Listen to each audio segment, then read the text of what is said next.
एक नई वीडियो के साथ मैं हूं आपका मेजबान रजा अब्बास। बात करेंगे पाकिस्तान तहरीक इंसाफ की पॉलिसी के हवाले से। लॉबिंग फर्म हायर की गई अमेरिका में, और जिसका मकसद ये था कि पाकिस्तान तहरीक इंसाफ के साथ जो ज़्यादतियाँ पाकिस्तान तहरीक इंसाफ के बकौल हो रही हैं, जो इस्टेब्लिशमेंट उनके साथ कर रही है, हम अमेरिका में अपनी मौसर आवाज़ पहुँचाने के लिए जो वहाँ के हुक्मरान हैं, सदर हैं, उन तक पहुँचाने के लिए हम लॉबिंग फर्म जो है वो हायर करते हैं और अपने एजेंडा को लॉबिंग के ज़रिए ही बनवाने की कोशिश करते हैं। और अमेरिका के ज़रिए, यानी अमेरिका के दबाव के ज़रिए जो है पाकिस्तान से या पाकिस्तान की रियासत को इस हद तक मजबूर कर देंगे कि वो पाकिस्तान तहरीक इंसाफ के हक़ में हो जाएगी। ये मैं खुद से बात नहीं कर रहा, जुल्फ़ी बुखारी साहब ने भी कुछ ऐसी बात की थी जब ट्रंप ने सदारत का मनसब नहीं संभाला था। उन्होंने अपनी मुकम्मल वाज़ेह जो पॉलिसी है उसका वाज़ेह किया था, जिसमें उनका ये कहना था कि हम कोशिश करेंगे कि अमरीकी इंतज़ामिया को इस हद तक पैगामात दें या दबाव बढ़ाएं कि जब ट्रंप सदर का मनसब संभाल लें तो वो पाकिस्तान की इस्टेब्लिशमेंट के ऊपर आकर पाबंदियां लगाए, और पाबंदियां लगाने के बाद इस हद तक पाकिस्तान मजबूर हो जाएगा, पाकिस्तान की रियासत इस हद तक मजबूर हो जाएगी कि वो इमरान खान साहब को जेल से बाहर कर देगी और उनके जो अगेंस्ट जो केसेस हैं वो ख़त्म कर देंगे। मगर फिर हमने देखा कि जब ट्रंप जो है उन्होंने सदारत का मनसब जो है वो सदर का मनसब संभाला,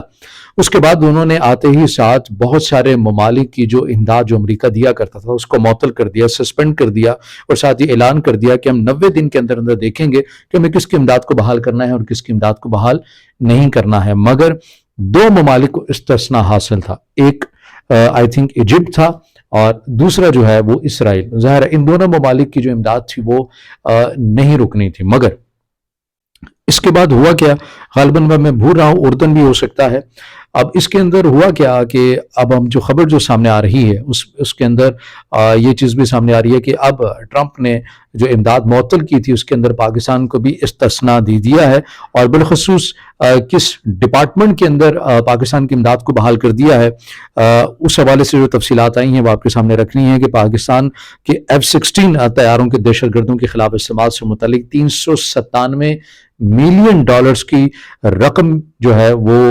यानी इमदाद ही अमेरिका की तरफ से उसको दोबारा से बहाल कर दिया गया है। ये पाकिस्तान तहरीक इंसाफ के अब अंदर से भी आवाज़ें उठ रही हैं, लोग भी सवालात उठा रहे हैं कि भाई आपने तो इतनी महंगी लॉबिंग फर्म को हायर किया इस मकसद के लिए कि ट्रंप आएंगे, कम से कम जो है वो इमरान खान साहब की मुश्किलात जो है वो आसानियों में तब्दील होंगी, उनके लिए आसानियाँ आएंगी, दबाव बढ़ाया जाएगा पाकिस्तान के ऊपर, पाकिस्तान की इमदाद को बंद कर दिया गया तो खुशियाँ मनाएंगी। मगर ये क्या कि पाकिस्तान के वही जो अस्करी डिपार्टमेंट का प्रोग्राम है अमरीकी, वहाँ पर इमदाद को दोबारा से इस्तिस्ना दे दिया गया। तो ये तो मामला जो है वहीं का वहीं हो गया, यानी जो ट्रंप से उम्मीदें थी वो तो ख़त्म होती हुई नज़र आ रही हैं। तो पाकिस्तान तहरीक इंसाफ के अंदर से भी ये चीज़ें अब उठना शुरू हो गई हैं कि भाई ये तो मामला जो है वो उल्टा ही हो रहा है, और पाकिस्तान तहरीक इंसाफ के जो नाक़दीन है वो भी ये कह रहे हैं कि भाई आपको क्या फ़ायदा हुआ इतनी महंगी लॉबिंग फर्म हायर करके भी, जो आपने पाकिस्तान की इमदाद को बंद करवाना था, पाकिस्तान की रियासत के लिए मुश्किलात खड़ी करनी थी। तो इससे ये मालूम हुआ, जो कि हम पहले भी इस प्लेटफॉर्म से बात कर चुके हैं,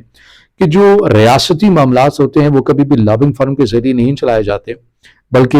अब वो स्टेट टू स्टेट ही वेरी करते हैं। और पाकिस्तान के अंदर सभी को मालूम है कि पाकिस्तान के जितने भी ममालिक के साथ ताल्लुकात हैं वो अस्करी यानी कि इस्टेब्लिशमेंट जो है वो उनको तय करती है, और पाकिस्तान की जो खारजा पॉलिसी है वो भी सारे ही जानते हैं कि कौन चलाता है, इसमें कोई नई बात नहीं है। तो इसलिए जिस बाहर मुल्क वाले को या पाकिस्तान से बाहर किसी भी मुल्क ने, अमेरिका है, सऊदी अरब है, ईरान है, कतर है, जो भी है, अगर उसने पाकिस्तान के साथ अपने ताल्लुकात को वुसअत देनी है, बढ़ाना है, तो इट्स मीन कि वो पाकिस्तान के इस्टेब्लिशमेंट के साथ ही मुज़ाकरात करेगा, गुफ्तगू करेगा, बात करेगा। ये सभी को पाकिस्तान की हकीकत से मुतल्लिक पता है, ये कोई नई बात नहीं है। तो बहरहाल पाकिस्तान तहरीक इंसाफ के बाद फिर से शर्मिंदगी का सामना हुआ है। लॉबिंग फर्म के पैसे पाकिस्तान के ओवरसीज